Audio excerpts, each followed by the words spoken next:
itong pagdeklara ng WHO ng Public Health Emergency of International Concern dito po sa Ebola virus. Gaano po ito nakakabahala, especially dito sa Pilipinas? Doc. Well, siguro ang impact talaga nito niya is among countries near the Democratic Republic of Congo at saka sa Uganda. So yung mga African states kasi uh, uh, they have had outbreaks before na rin ng Ebola. But this is a different strain. Before kasi yung Zaire strain and merong bakuna yon, no? So importante may bakuna.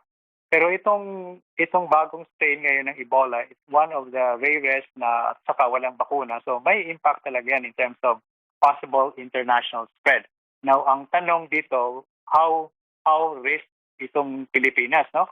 Siguro hindi tayo ganoon ka high risk kasi even before sa mga outbreak ng Ebola, we already implemented mga strategies naman, no? Yung mga border control, screening of the people who are coming from these countries, at saka yung mga health declaration. It's enough, we will be doing that, but we are not considered as a high risk because malayo naman ang bansang ito kumpara dito sa Asia. But again, being declared as a public health of international concern, we have to follow yung karapat-dapat na gagawin ng bansa o sa Department of Health mga recommendation. Dok, sinabi nyo nga po kanina na tatama po ba confined ito sa Congo at Uganda sa ngayon? So ito po ay dineklarang public health emergency of international concern dahil nga medyo medyo mas malalang strain siya. Kaya ginawang international concern. Yes, hindi lang siya malalang strain, higher ang mortality at madaling makakahawa to, especially for those exposed na hindi nila alam na meron palang Ebola, no? At alam naman natin na pag sinabing public health of international concern, may mga abiso niyan based on WHO na magmatsyag sa mga border na parang kung sino man yung galing dito sa mga area na to, they have to be screened, they have to be monitored para at least walang magkakahawaan. Ayun. So, sige nga po, Doc Ron, Jean, paki-explain ano ba tong Ebola virus na to? Anong strain na ito? Nasabi niyo walang vaccine at anong sintomas po? Okay, so ang strain na to is the Bundibugyo strain of Ebola, no? One of the rarest because among the 20+ outbreak in this particular country, sa Congo, at least pangatlo pa lang to. At ito ay, so far, no, sa nakita dito sa data coming from WHO, there are already like 300+ na exposed, mayroong infection, and 100+ na ang namamatay, no? It's a virus that can cause hemorrhagic fever. So ang manifestation nito is, una, lagnat, masakit ang ulo, masakit ang katawan. Then in a few days, bigla na lang magsusuka, masakit ang tiyan, and then bleeding all over the body, no? And that will be the cause of death. Most of those patients will have bleeding in the lungs, bleeding sa bituka, bleeding everywhere is the most common cause of death. All right. So, ito po bang Ebola virus na ito, airborne ba to, Doc? Or paano ka mahahawa? Ang transmission nito is among those who are infected, tapos you will touch the fluid, no? Gaya ng blood, no? Saliva, mucus. Na-touch mo siya, then you will touch it also in your body, especially sa bibig, sa mata, or any sa mucosal area. You can get it, no? It's not airborne, it's not droplet, but people who have the infection, yung mga fluids nila na ang nangyari nga dito, Nina, no?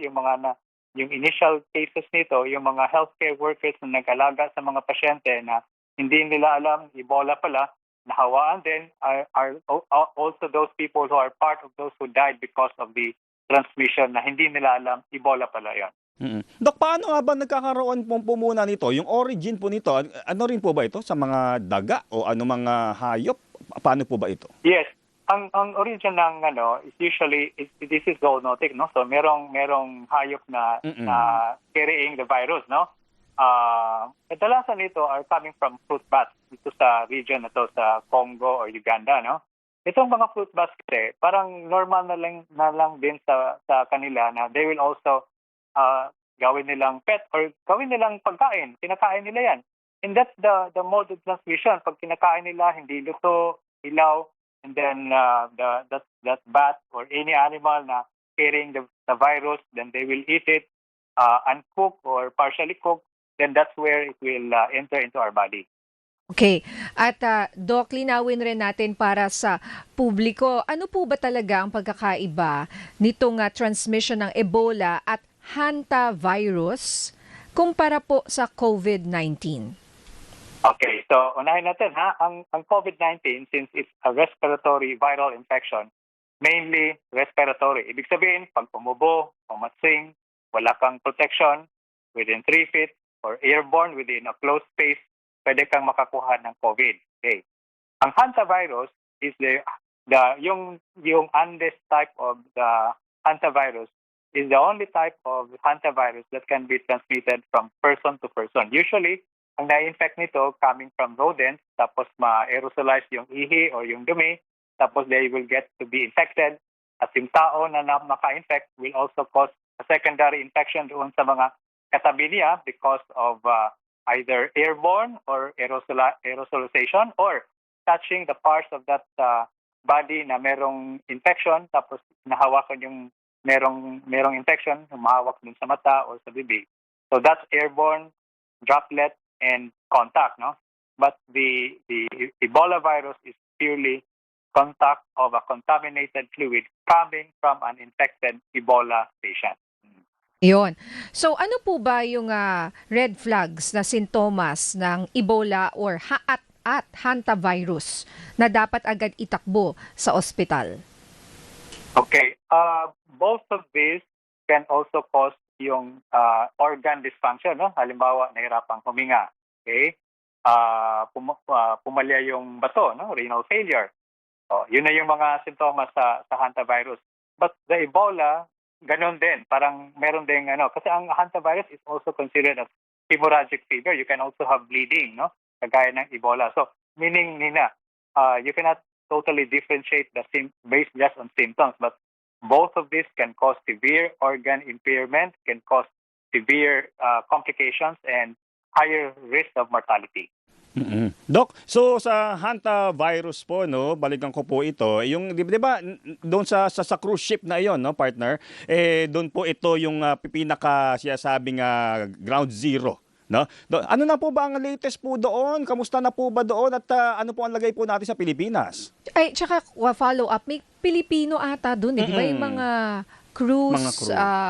di ba, ng mga empleyado po ng cruise? Yes, Nina, no? Mayroon tayong mga crew doon sa cruise ship na yan. So far, kung titingnan mo yung bulletin ng WHO, wala pa namang mga Pilipino na affected, no? There are 11 cases. Out of the 11, there were 3 who died because of the hantavirus. But I think all of those kasama doon sa ship are still being monitored and quarantined kasi alam mo, mataas din ang incubation period ng hantavirus, 42 to 45 days, no?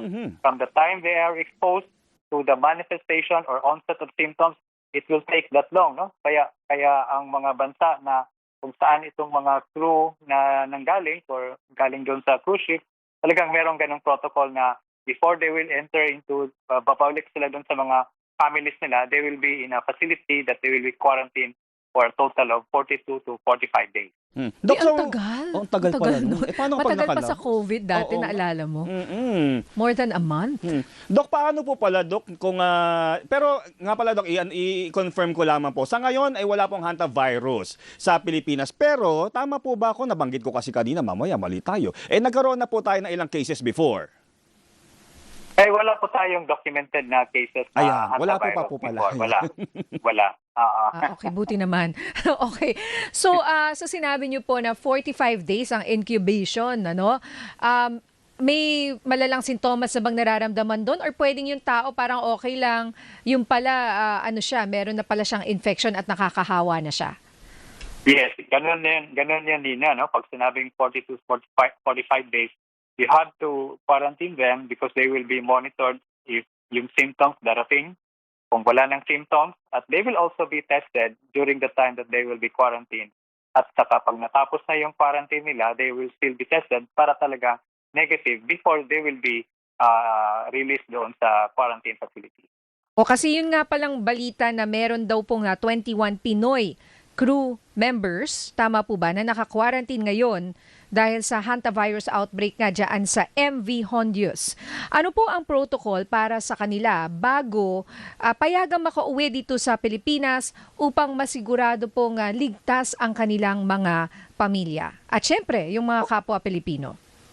Yes. Ang masasabi ko lang dyan na we have to follow that 42 to 45 days na quarantine sila. Pag natapos na yung 42 to 45 days at wala silang sintomas at nagne-negative sila doon sa testing na gagamitin para lang masigurado na they're not carrying the virus, and then pwede na silang maka-immerse, makauwi sa Pilipinas para kung matapos na lang yung quarantine period na yan.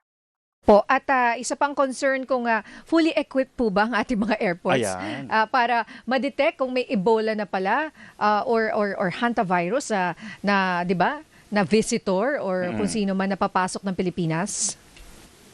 Yung sa ginagawa na ngayon siguro ang nakikita ko lang baka yung thermal scan na pagpasok mo meron kang makikita yung temperature, no? So that's the first screening. Tapos yung iba may declaration ka naman, yung health declaration kung may mga sintomas ka ng ganito, yung sa e-travel na pilapan mo.